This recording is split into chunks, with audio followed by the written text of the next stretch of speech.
அனைத்து அன்புள்ளங்களுக்கும் நமஸ்காரங்களோடு இன்று ஒரு அற்புதமான இந்த வெப்பத்தை நாம் தனிய வைக்கக்கூடிய ஒரு அற்புதமான நிகழ்வை பார்க்க போகிறோம். என்னன்னா, யோகா மாஸ்டர் ட்ரம்மை வச்சுட்டு இதில் யோகா பண்ண போகிறாரா அப்படின்னு எல்லாரும் யோசனை பண்ணுவீங்க. இதில் ஒரு ஆச்சரியம் இருக்கும். இங்கே பாருங்களேன், திரும்பி பார்த்தீங்கன்னா இதில் பாருங்கள், ஒரு ஓட்டை நல்லா போட்டிருக்கேன். இந்த ஓட்டை எல்லாத்துக்கும் எதுக்கு என்னங்கிறது கொஞ்சம் சிந்திக்க உங்களுக்கு தோணும். இந்த ஓட்டை எதுக்காச்சும் ட்ரம்மை போட்டு மூடுறதுக்கா அல்லது ஏதாவது கிளி கொண்டு வளர்க்குறதுக்கா அப்படிங்கிறதெல்லாம் கொஞ்சம் சிந்திச்சு பாருங்களேன். இந்த எதுக்கு ஓட்டை போட்டிருப்பேன்னு சிந்திச்சிருப்பீங்க. அதாவது இந்த ஓட்டை எதுக்கு போட்டிருக்கேன்னா, இப்போ இந்த ட்ரம்மை என்ன பண்ண போகிறேன், 5 விதமான இந்த வெப்பத்தை தாக்கக்கூடிய நோய்களிலிருந்து நாம் மீண்டு வருவதற்கு ஒரு குளம் அமைக்க போகிறேன். நம்ம வீட்டுக்குள்ளே ஒரு குளம், சின்னதாக ஒரு குளம், புரியுதுங்களா? அதுதான் இப்போ இந்த நோய்க்கான முறைகளை எப்படி நம்ம குணப்படுத்துறதுங்கிறத பார்க்க போகிறோம். முதல்ல வெப்பத்தை குறைப்பதற்கு, ரெண்டாவது நீரை நீரை மிச்சப்படுத்துவதற்கு, மூணாவது கண்ணில் ஏற்படும் நோய்களை குணப்படுத்துவதற்கு, ஐந்தாவது உள்ளுறுப்புகளை நாம் குளிர வைப்பதற்கு, ஆறாவது தோல் சம்பந்தப்பட்ட நோய்கள் வராமல் தடுப்பதற்கு. இந்த மாதிரி தான். இப்போ இந்த ட்ரம் என்ன பண்ணுறேன், இப்படி கமுத்து போட்டேன் பார்த்தீங்களா? இந்த ட்ரம் என்ன பண்ணேன், இப்படி கமுத்து போட்டு 2 சைடு கட்டை வச்சுக்கணும்.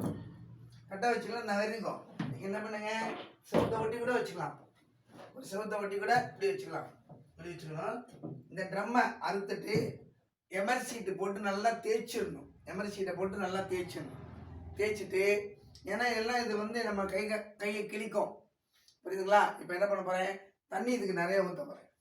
தண்ணி ஃபுல்லாக ஊற்ற போகிறேன். இது ஒரு நமக்கு குளம் ரெடி பண்ண போகிறோம். குளம் பாருங்கள், தண்ணி ஊற்றுறேன் ஃபுல்லாக தண்ணி ஊற்றணுங்க. இந்த கோடு அளவுக்கு நம்ம இங்கே 1 இன்ச்சு கீழே வச்சுக்கிற அளவுக்கு எடுத்துக்கணும். அதே மாதிரி இதை கட் பண்ணுறது 1 2 3 இன்ச்சு கரெக்டாக வச்சுக்கணும். கட் பண்ணுறது இப்போ நம்ம தண்ணி பாருங்க, தண்ணி ஃபுல்லாக ஊற்றி வச்சுங்களா? அடுத்து இன்னொரு பேஷன். நான் இப்போ தண்ணி கம்மியாக ஊற்றிருக்கேன், நீங்கள் நிறையா ஊற்றிக்கலாம். இந்த தண்ணி 2-3 நாளைக்கு தண்ணி அப்படியே வச்சுக்கலாம். ஆனால் இதில் சோப்பு போட்டு குளிக்கக்கூடாது. தண்ணியில் மட்டும்தான் நம்ம அப்படியே குளம் மாதிரி உள்ளே உட்காந்துக்கணும். தண்ணி ஊற்றிட்டீங்களா? அவ்வளோதான், தண்ணி ஃபுல்லாக ஊற்றியாச்சு. இப்போ நம்ம என்ன பண்ண போகிறோம், இந்த தொட்டிக்குள்ளே இந்த குளத்துக்குள்ளே குளிக்க போகிறோம், புரியுதுங்களா?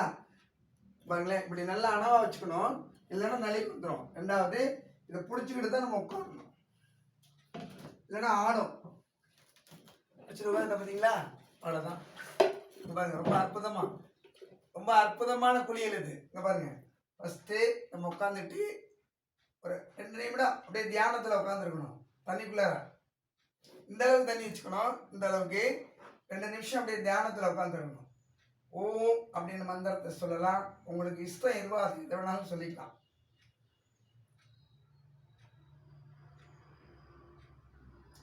ஒரு 2 செகண்ட் இருந்தால் போதும். அப்புறம் இங்கே பாருங்க, ரொம்ப வெயில் தாங்கலை, மதிய நேரத்தில் வரேன், அவ்வளோ கஷ்டப்படுறேன். இங்கே பாருங்க, அழகாக முள்ளு ஊற்றிக்கலாம் புளிய, சரிங்களா? ரொம்ப சூப்பராக இந்த தண்ணியில் குளிக்கலாம். இதே மொதல். ரெண்டாவது, இந்த தண்ணியை நம்ம வெளியேற்ற வேண்டிய அவசியம் இல்லை. மேலே டேங்க்லலாம் தண்ணி நப்பி வச்சிட்டோம்னா, இந்த வெயில் காலத்தில் டேங்க் ரொம்ப ஹீட் ஆகி தண்ணி ரொம்ப சூடாக வந்துட்டுருக்கு. ஆனால் இந்த தண்ணியில் பிடிச்சி வச்சிட்டோம்னா, ஒரு வீட்டில் ஒரு ஓரமாக செவத்தை ஒட்டி இது மாதிரி ஒரு கட்டை வச்சுங்க போதும். அப்புறமேட்டுக்கு இப்போ பார்த்தீங்கன்னா, இந்த வெப்பத்தை தணிக்கிறதுக்கு ஒரு குளியல்.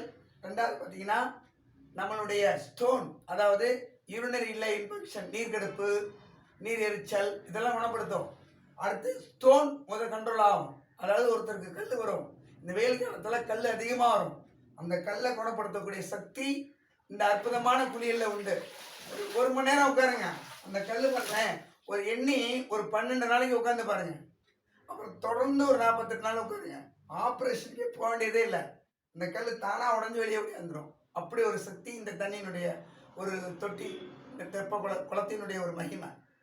அப்புறம் 1 2 3 பார்த்துட்டோம். 4வது வந்து இந்த நீர் இருக்கு பார்த்தீங்களா, இந்த கொலையில் பிடிச்சிக்கலாம், இல்லைன்னா அப்படியே வச்சுக்கிட்டு இந்த கண்ணில் அடிச்சுக்கணும். 1 2 3 4 5 6 7 8 9 10 10 வாட்டி கண்ணில் அடிச்சுங்க. இந்த கண் எரிச்சல் இருக்காது, கண்ணில் நோய் வராது, அதாவது கண் வலி வராது. இதெல்லாம் அற்புதமாக இருக்கும்.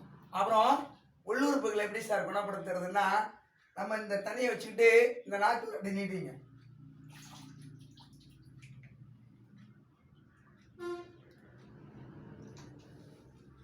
அருமை. இந்த நாக்கு இந்த தண்ணிக்குள்ள வச்சிட்டோம்னா உள்ள இருக்கக்கூடிய அவயம்லாம் அப்படி குளிர்ச்சி அடையுது. புரியுதுங்களா? இப்ப இத்தனை வகையில இந்த அற்புதமான ஒரு நம்ம பயன்படுத்தக்கூடிய இந்த சிம்பிளான ஒரு மெத்தட் தொட்டி. இது வந்து இந்த ட்ரம் ரொம்ப கிடையாது, ஒரு 900 ரூபா தான் வரும்.